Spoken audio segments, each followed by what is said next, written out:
Nigerians, to everybody that wants to know everything that happens in someone's life, in someone's family, knowing fully well you have your own issues, your own pressing need, your own problems, but you wouldn't want to concentrate on your issues. MC Mbakara and Lolo Mbakara, they have come out to clarify the air why they have been taking their special child off the camera. I believe by watching this you'll be okay, because the woman, she's crying so bitterly.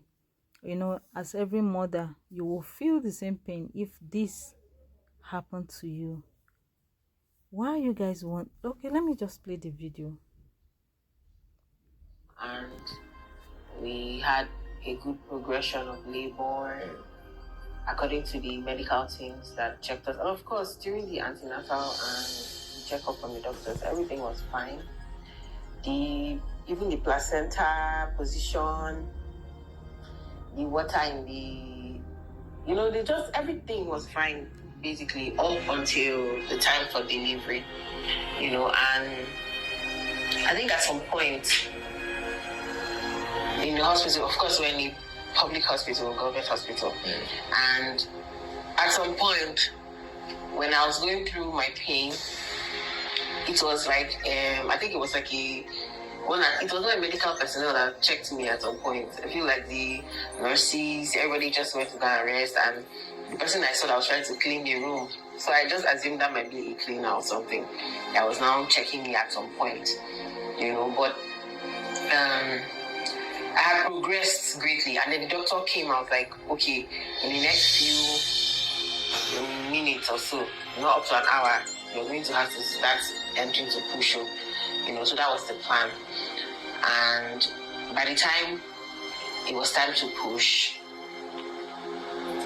we had some issues, and the baby's head will be coming out, and somehow it will slide back in. I don't know. The nurses were like, at that point, let me share my experience. I at least I saw some things happening inside there. Okay. So I don't know when they called you. Okay. But from my own point of view, the inside of the place, baby came out. They now, you know how they try to tap the baby. They now say, okay, oxygen, bring the oxygen, just casually, So you think that, okay, there's oxygen in the room.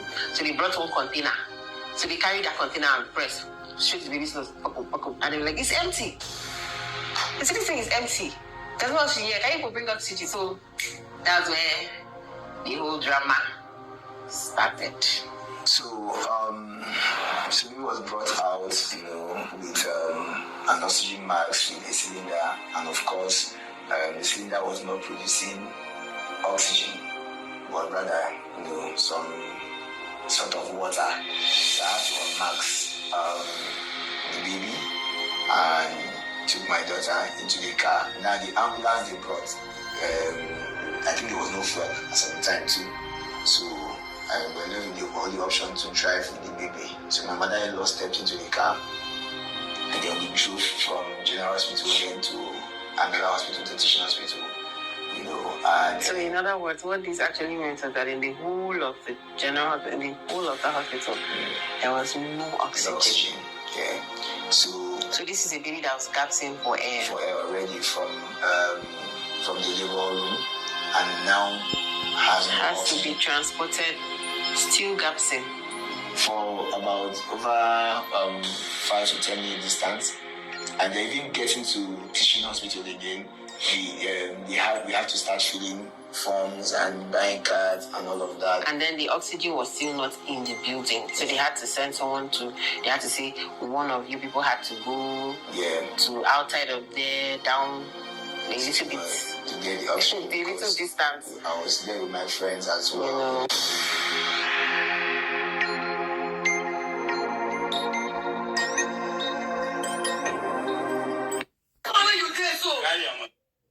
So, are you guys okay now? You want to know everything that happened in someone's life? You have heard. It's because the medical attention that this little girl need when the mother gave birth to her is not there for her. That is why she's like that. And I pray there's nothing God cannot do. What God cannot do does not exist. May God perfect his healing on her. so that she'll be healthy again. Do well, subscribe.